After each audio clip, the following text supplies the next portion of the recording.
Does the colonial exist? We sometimes enjoy picturing the colonizer as a tall man bronzed by the sun, wearing Wellington boots, proudly leaning on a shovel, as he rivets his gaze far away on the horizon of his land. When not engaged in battles against nature, we think of him laboring selflessly for mankind, attending the sick, and spreading culture to the non-literate.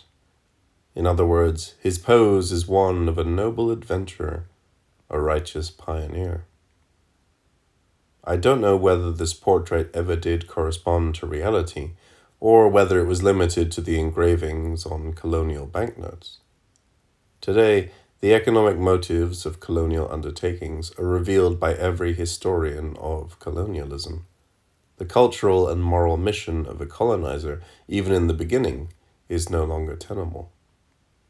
Today, leaving for a colony is not a choice sought because of its uncertain dangers, nor is it a desire of one tempted by adventure. It is simply a voyage towards an easier life. One need only ask a European living in the colonies what general reasons induced him to expatriate and what particular forces made him persist in his exile. He may mention adventure, the picturesque surroundings, or the change of environment. Why then does he usually seek them where his own language is spoken, where he does not find a large group of his fellow countrymen, an administration to serve him, an army to protect him? The adventure would have been less predictable, but that sort of change, while more definite and of better quality, would have been of doubtful profit. The change involved in moving to a colony, if one can call it a change, must first of all bring a substantial profit. Spontaneously, better than language scholars, our traveler will come up with the best possible definition of a colony: a place where one earns more and spends less. You go to a colony because jobs are guaranteed, wages high, career is more rapid, and business more profitable. The young graduate is offered a position, the public servant a higher rank, the businessman substantially lower taxes, the industrialist raw materials and labor at attractive prices. However, let us suppose that there is a naive person who lands just by chance, as though he were going to Toulouse or Colmar. Would it then take him long to discover the advantages of his new situation? The economic meaning of a colonial venture, even if it is realized after arrival, thrusts itself upon us no less strongly and quickly. Of course, a European in the colonies can also be fond of this new land and delight in its local color. But if he were repelled by its climate, ill at ease in the midst of its strangely dressed crowds, lonely for his native country, the problem would be whether or not to accept these nuisances and this discomfort in exchange for the advantages of a colony. Soon he hides it no longer. He is often heard dreaming aloud. A few more years and he will take leave of this profitable purgatory and will buy a house in his own country. From then on, even though fed up, sick of the exotic, at times ill, he hangs on. He will be trapped into retirement or perhaps death. How can he return to his homeland if this would mean cutting his standard of living in half? Go back to the vicious slowness of progress at home? It is this simple reasoning which delays their return, even though life has become difficult, if not dangerous, during the recent past. Even those who are called birds of passage in the colony do not show too much haste to leave. An unexpected fear of disorientation arises as soon as they begin to plan the return home. Realizing that they have been away from their country long enough to have no more living acquaintances, we can understand them in part. Their children were born in the colony, and it is there that their dead are buried. But they exaggerate their anguish. In organizing their daily habits in the colonial community, they imported and imposed the way of life of their own country, where they regularly spend their vacations, from which they draw their administrative, political, and cultural inspiration, and on which their eyes are constantly fixed. Their change of environment is really one of economics. That of a nouveau riche taking a chance on becoming poor. They will therefore carry on as long as possible, for the more time passes, the longer the advantages last, and these advantages are, after all, worth a little concern. But if one day his livelihood is affected, if situations are in real danger, the settler then feels threatened, and seriously this time, thinks of returning to his own land. The matter is even clearer on a collective plane. Colonial ventures have never had any other avowed meaning. During the French-Tunisian negotiations, a few naive persons were astonished by the relative goodwill shown by the French government, particularly in the cultural field, then by the prompt acquiescence of the leaders of the colony. The reason is that the intelligent members of the bourgeoisie and colony had understood that the essence of colonization was not the prestige of the flag, nor cultural expansion, nor even governmental supervision and the preservation of a staff of government employees. They were pleased that concessions could be made in all areas if the basis, in other words, if the economic advantages, were preserved. And if Monsieur Mendès France was able to make his famous lightning trip, it was with their blessing and under the protection of one of their own. This was exactly his program and the primary content of the agreements. Having found profit either by choice or by chance, the colonizer has nevertheless not yet become aware of the historic role which will be his. He is lacking one step in understanding his new status. He must also understand the origin and significance of this profit. Actually, this is not long in coming. For how long could he fail to see the misery of the colonized and the relation of that misery to his own comfort? He realizes that this easy profit is so great only because it is wrested from others. In short, he finds two things in one. He discovers the existence of the colonizer as he discovers his own privilege. He knew, of course, that the colony was not peopled exclusively by colonists or colonizers. He even had some idea of the colonized from his childhood books. He had seen a documentary movie on some of their customs, preferably chosen to show their peculiarity. But the fact remained that those men belonged to the realms of imagination, books, or the theatre. His concern with them came indirectly, through images which were common to his entire nation, through military epics or vague strategic considerations. He had been a little worried about them when he too had decided to move to a colony, but no more so than he was about the climate, which might be unfavorable, or the water, which was said to contain too much limestone. Suddenly, these men were no longer a simple component of geographical or historical decor. They assumed a place in his life. He cannot even resolve to avoid them. He must constantly live in relation to them, for it is this very alliance which enables him to lead the life which he decided to look for in the colonies. It is this relationship which is lucrative, which creates privilege. He finds himself on one side of a scale, the other side of which bears the colonized man.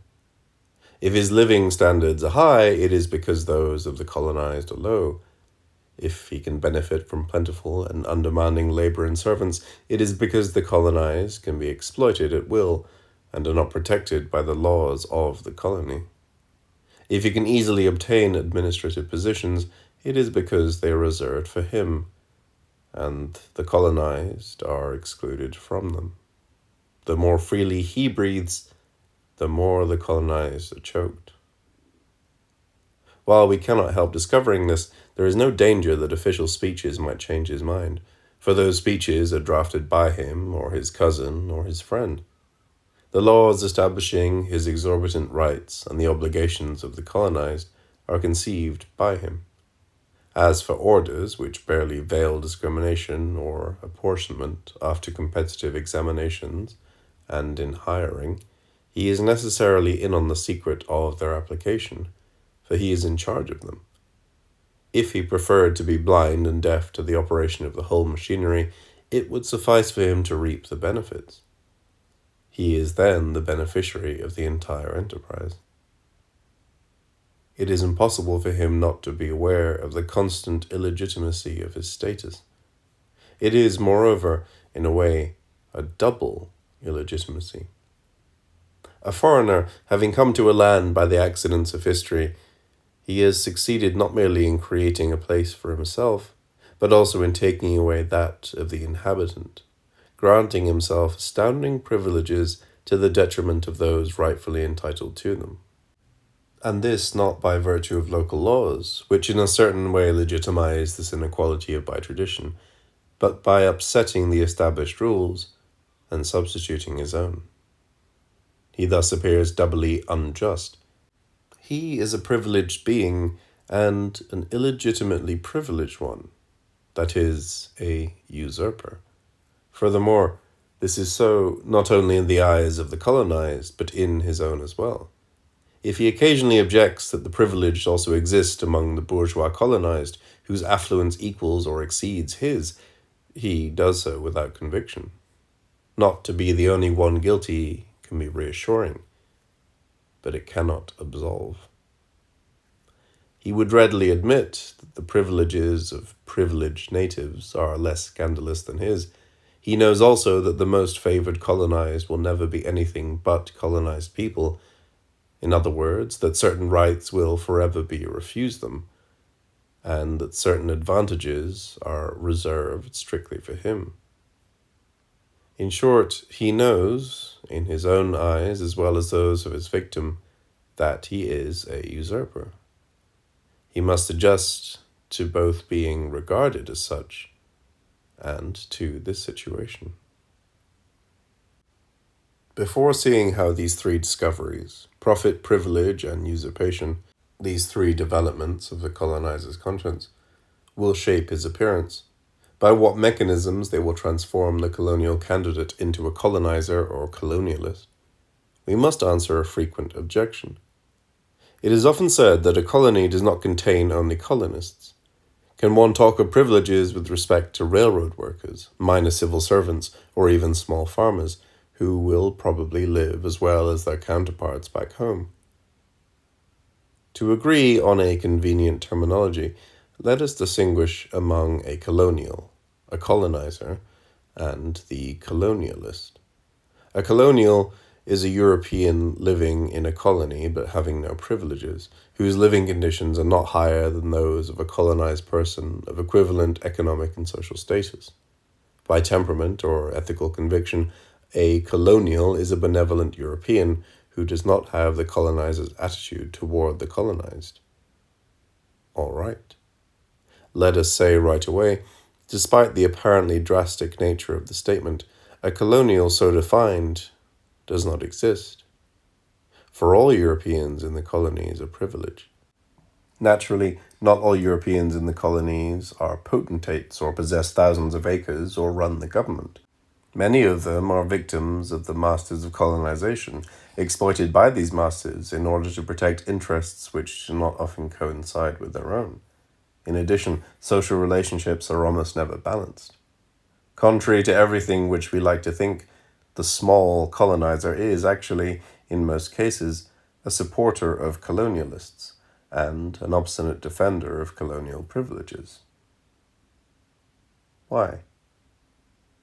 Solidarity of fellow man with fellow man, a defensive reaction, an expression of anxiety by a minority living in the midst of a hostile majority? Partly. But during the peak of the colonial process, protected by the police, the army, and an air force always ready to step in, Europeans in the colonies were not sufficiently afraid to explain such unanimity. It is certain that they were not just-minded. It is true that the small colonizer himself would have a fight to carry on, a liberation to bring about, if he were not so seriously fooled by his own naivete and blinded by history. But I do not believe that gullibility can rest on a complete illusion or can completely govern human conduct. If the small colonizer defends the colonial system so vigorously, it is because he benefits from it to some extent. His gullibility lies in the fact that to protect his very limited interests, he protects other infinitely more important ones, of which he is, incidentally, the victim. But, though dupe and victim, he also gets his share. However, privilege is something relative. To different degrees, every colonizer is privileged, at least comparatively so, ultimately to the detriment of the colonized. If the privileges of the masters of colonization are striking, the lesser privileges of the small colonizer, even the smallest, are very numerous. Every act of his daily life places him in a relationship with the colonized, and with each act his fundamental advantage is demonstrated. If he is in trouble with the law, the police, and even justice, will be more lenient toward him. If he needs assistance from the government, it will not be difficult. Red tape will be cut. A window will be reserved for him where there is a shorter line, so he will have a shorter wait. Does he need a job? Must he take an examination for it? Jobs and positions will be reserved for him in advance. The tests will be given in his language, causing disqualifying difficulties for the colonized. Can he be so blind or so blinded that he can never see that, given equal material circumstances, economic class, or capabilities, he always receives preferred treatment? How could he help looking back from time to time to see all the colonized, sometimes former schoolmates or colleagues, whom he has so greatly outpaced? Lastly, should he ask for or have need of anything, he need only show his face to be prejudged favorably by those in the colony who count. He enjoys the preference and respect of the colonized themselves, who grant him more than those who are the best of their own people, who, for example, have more faith in his word than in that of their own population. From the time of his birth, he possesses a qualification independent of his personal merits or his actual class. He is part of the group of colonizers whose values are sovereign. The colony follows the cadence of his traditional holidays, even religious holidays, and not those of the inhabitants. The weekly day of rest is that of his native country. It is his nation's flag which flies over the monuments, his mother tongue which permits social communication. Even his dress, his accent, and his manners are eventually imitated by the colonized. The colonizer partakes of an elevated world from which he automatically reaps the privileges. It is also their concrete economic and psychological position within the colonial society, in relation to the colonized on one hand, and to the colonizers on the other hand, which accounts for the traits of the other human groups, those who are neither colonizers nor colonized. Among these are the nationals of other powers, Italians, Maltese of Tunisia, candidates for assimilation, the majority of Jews, the recently assimilated Corsicans in Tunisia, Spaniards in Algeria. To these can be added the representatives of the authorities recruited among the colonized themselves. The poverty of the Italians or Maltese is such that it may seem ludicrous to speak of privileges in connection with them. Nonetheless, if they are often in want, the small crumbs which are automatically accorded them contribute toward differentiating them, substantially separating them from the colonized. To whatever extent favored as compared to the colonized masses, they tend to establish relationships of the colonizer-colonized nature. At the same time, not corresponding to the colonizing group, not having the same role as theirs in colonial society, they each stand out in their own way. All these nuances are easily understandable in an analysis of their relationship with colonial life. If the Italians in Tunisia have always envied the French for their legal and administrative privileges, they are, nevertheless, in a better situation than the colonized. They are protected by international laws and an extremely watchful consulate under constant observation by an attentive mother country. Often, far from being rejected by the colonizer, it is they who hesitate between integration and loyalty to their homeland. Moreover, The same European origin, a common religion and a majority of identical customs bring them sentimentally closer to the colonizer. The results are definite advantages which the colonized certainly does not have: better job opportunities, less insecurity against total misery and illness, less precarious schooling, and a certain esteem on the part of the colonizer accompanied by an almost respectable dignity. It will be understood that, as much as they may be outcasts in an absolute sense, their behavior vis-à-vis the colonized has much in common with that of the colonizer. On the other hand, benefiting from colonization by proxy only, the Italians are much less removed from the colonized people than are the French. They do not have that stilted formal relationship with them, that tone which always smacks of a master addressing a slave, which the French cannot entirely shed. In contrast to the French, almost all the Italians speak the language of the colonized, make long-lasting friendships with them, and even, a particularly revealing sign, mixed marriages. To sum up, having no special reason to do so, Italians do not maintain a great distance between themselves and the colonized. The same analysis would apply, subject to some minor differences, to the Maltese. The situation of the Jewish population, eternally hesitant candidates refusing assimilation, can be viewed in a similar light. Their constant and very justifiable ambition is to escape from their colonized condition, an additional burden in an already oppressive status. To that end, they endeavor to resemble the colonizer in the frank hope that they may cease to consider them different from him, hence their efforts to forget the past, to change collective habits, and their enthusiastic adoption of Western language, culture, and customs. But if the colonizer does not always openly discourage these candidates to develop that resemblance, he never permits them to attain it either. Thus they live in painful and constant ambiguity. Rejected by the colonizer, they share in part the physical conditions of the colonized and have a communion of interests with him. On the other hand, they reject the values of the colonized as belonging to a decayed world from which they eventually hope to escape. The recently assimilated place themselves in a considerably superior position to the average colonizer. They push a colonial mentality to excess, display proud disdain for the colonized, and continually show off their borrowed rank, which often belies a vulgar brutality and avidity. Still too impressed by their privileges, they savor them and defend them with fear and harshness. And when colonization is imperiled, they provide it with its most dynamic defenders, its shock troops, and sometimes its instigators. The representatives of the authorities, cadres, policemen, etc., recruited from among the colonized, form a category of the colonized which attempts to escape from its political and social condition, but in so doing, by choosing to place themselves in the colonizer's service to protect his interests exclusively, they end up adopting his ideology, even with regard to their own values and their own lives.